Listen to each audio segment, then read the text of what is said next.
बोलिए श्री सद्गुरु महाराज की जय। दिव्य सूक्ष्म रूप में सर्वत्र विराजमान परमाराध्य सद्गुरु महाराज के पावन चरणों में कोटि कोटि नमन। उनके हृदय स्वरूप ब्रह्मलीन संत साहिब स्वामी जी महाराज के पावन चरणों में कोटि कोटि नमन। आश्रम में विराजमान पूज्यपाद ब्रह्म ऋषि चतुरांजी महाराज के पावन चरणों में कोटि कोटि नमन। पूज्य महात्मागण सत्संग प्रेमी सदात्माओं, माताओं एवं बहनों, आज हम लोग संत और सत्संग की महिमा को सुन रहे थे। संत संग अपवर्ग करो, कामी भव कर पंथ, कहीं कवि कोविद श्रुति पुराण सदग्रंथ। अपवर्ग ये अंतिम यात्रा है।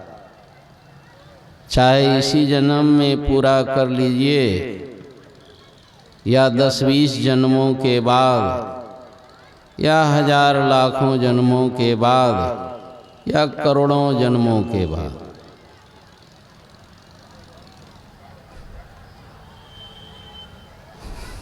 जन्मों जन्मों से यात्रा करते चले आ रहे हैं।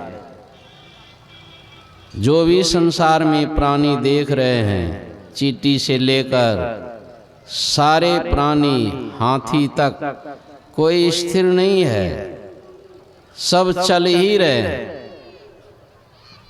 कहाँ पहुंचना है?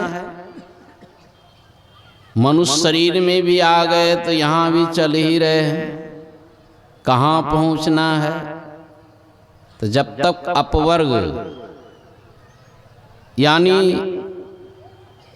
उस पद को हम जब तक प्राप्त नहीं कर लेते हैं जहाँ से कभी पतन नहीं होता, जहाँ जाने के बाद कोई फल की इच्छा नहीं रहती है, सारे फल को प्राप्त कर लेते हैं, जहाँ जाकर के कोई बंधन नहीं रहता है, जहाँ जाकर के मृत्यु नहीं होती, वही है अंतिम यात्रा। जहाँ जाकर के कोई भय नहीं होता है, जहाँ मृत्यु ही नहीं है तो वहाँ तो निर्भय रहते। इस यात्रा में कहते हैं कि संतों का संग करना पड़ेगा। भगवान भी इशारा करते हैं, प्रथम भगति संतन कर संगा। ये कौन करेंगे? पुण्य पुंज बिनु मिले नहीं संता। तरह तरह का झंझट संसार में लगा है। संत के संग में आने के लिए बहुत पुण्य चाहिए। बहुत पुण्य जब एकत्रित हो जाते हैं तो वे स्वतः संत के पास पहुंच जाते।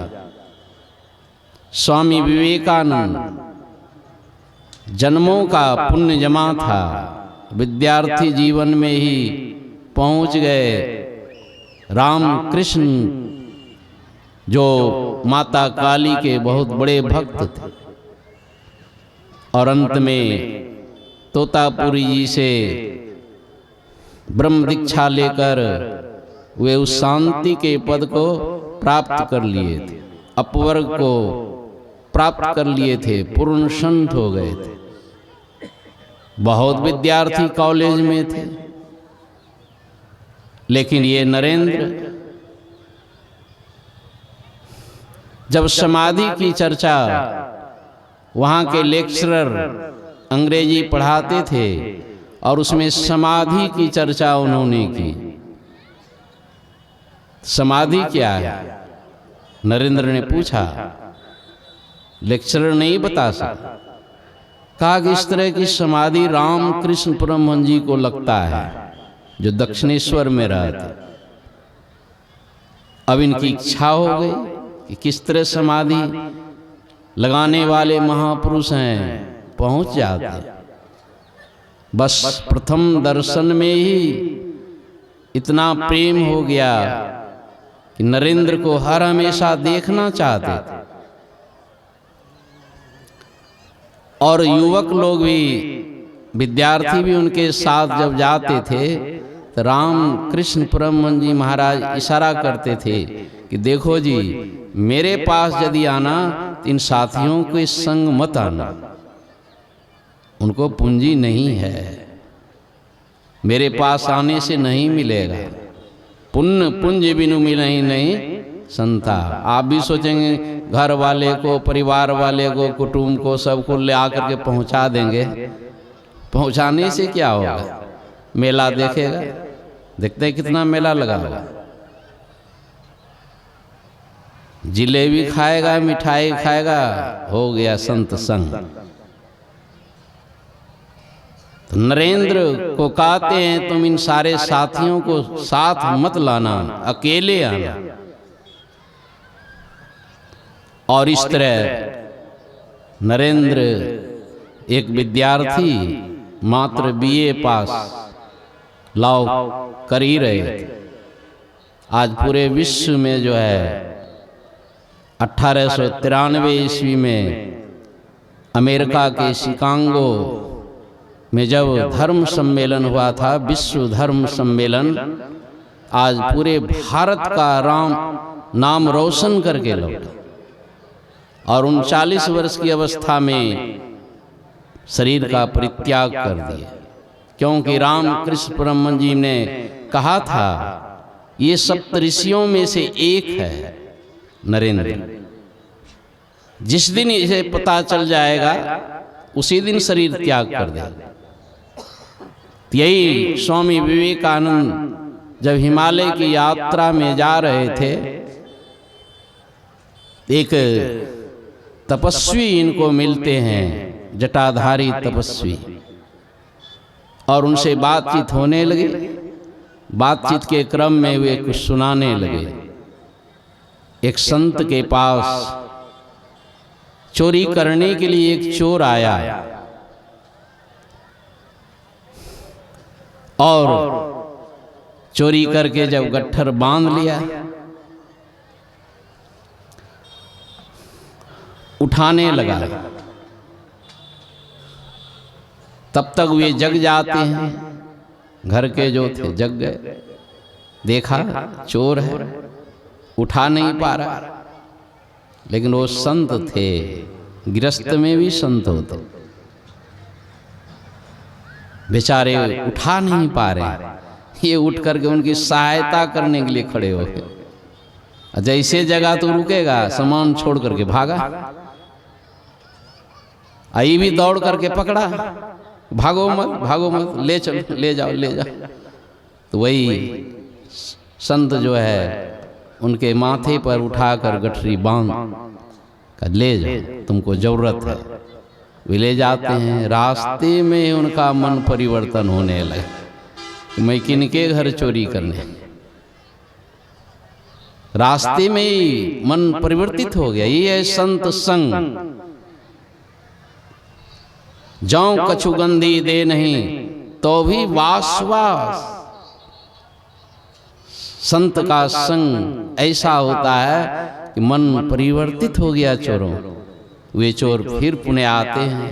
कैसा भी मानव है, अपने मैं चोरी करने के लिए आया तो लोग तो चोर को पकड़ते हैं, दंड देते हैं। ये सामान मुझे उठा करके दे दिए, हृदय परिवर्तित हो गया। और आकर के सामान भी रखते हैं, चरणों में गिर जाते हैं। यही है संत शरण जो जन गए सो जन उधरण हारा। संत निंदा नानका बहुरी बहुरी अवतारा। नानक साहब कहते हैं कि केवल संत के शरण में चले जाओ, उद्धार निश्चित है। लेकिन जुआड़ियों के संग लोग जाते हैं, संत के पास नहीं आते, शराबियों के संग जाते हैं, पापी और दुष्टों के संग में जाते हैं, कहाँ कहाँ जाते हैं देख ही रहे हैं आज समाज में। लेकिन संत के शरण में नहीं आते हैं, बल्कि दूर से उनकी निंदा भी करते हैं। तो कहते हैं संत निंदा नानका बहुरी बहुरी अवतारा। वे बारंबार ये आवागमन के चक्र में पड़े रहते। कामी भव करपन दूसरा रास्ता है, संत संग नहीं आते हैं, यही संसार का मार्ग 84 लाख योनियों में जाने का मार्ग वे पकड़ लेते हैं। और फिर कहते हैं कब उनको मनुष्य शरीर मिलेगा, फिर कब उनको संत का संग मिलेगा। इसी तरह संसार में मनुष्य शरीर में आते हैं फिर भी भटक जाते हैं। 184 भरमी के पाँव पे अटके आए, अब की पासा ना पड़ा तो फिर 84 जाए, फिर 84 लाख योनि में भटकना पड़ता है। वे स्वामी विवेकानंद सारी बातें जब सुन लिए, क्या ऐसे भी होते हैं संत? तो वो जटाधारी क्या कहते हैं, वो चोर कोई दूसरा नहीं था, हम ही चोर थे। सठ सुधरई सतसंगति पाई, पारस परस कुधातु सुहाई। देखिए एक चोर भी गया, उनकी सुधार हो गई। यहाँ तो बहुत लोग चोरी भी नहीं करते हैं, और यदि संत के संग में आ जाएंगे तो कितना जल्दी उनका सुधार हो जाएगा। तो राम जी और भगवान शिव भी सब कहते हैं कि संत के शरण में जाओ। गिरिजा संत समागम सम लाभ न कछुआन। पार्वती ने जब बहुत प्रश्न पूछती है, सारे प्रश्नों के उत्तर भगवान शिव ने दिया। और एक प्रश्न यही कि संसार में सबसे बड़ा लाभ क्या है? नहीं, लोग दुनिया में खोजते हैं कौन नौकरी में सबसे बड़ा लाभ है, कौन बिजनेस में सबसे बड़ा लाभ है, कौन खेती में सबसे बड़ा लाभ है। इसी चक्कर में बूढ़ा हो जाते हैं, पता भी नहीं कर पाते हैं कहाँ सबसे बड़ा लाभ है। पार्वती के मन में ये प्रश्न उठा है कि भगवान संसार में सबसे बड़ा लाभ क्या है? भगवान शंकर ने ये नहीं कहा हे पार्वती तुम तो हर जन्म में तपस्या करके मुझको प्राप्त कर लेती हो। नहीं, जन्म जन्म के रगर हमारी, बरहूं शंकर नहीं तो रहूं कुमारी। यही प्रण था उनका, हर जन्म में तपस्या करके शिव जी को प्राप्त करना। शिव जी ने ये नहीं कहा कि तुम तो हर जन्म में मुझको प्राप्त कर लेती हो, सबसे बड़ा लाभ यही है। शिव जी ने कहा कि नहीं, गिरिजा संत समागम सम लाभ न कछुआन। हे पार्वती, संत मिलन के समान संसार में कोई दूसरा लाभ नहीं है। और हम लोग सब के सब लाभ ही खोज रहे हैं, तो कैसे लाभ मिलेगा? यही जो अति दीन होके सत्संग सुमति ली, अपने को सोई में ही गुरु शरण में कर ली। आपको भिखारी बनना पड़ेगा, अति दीन हो करके सत्संग की बातों को आप गहराई में जा करके, जिन ढूंढा तिन पाइया, गहरे पानी पैठ, मैं बोरा डूबन डरी रही किनारे पे।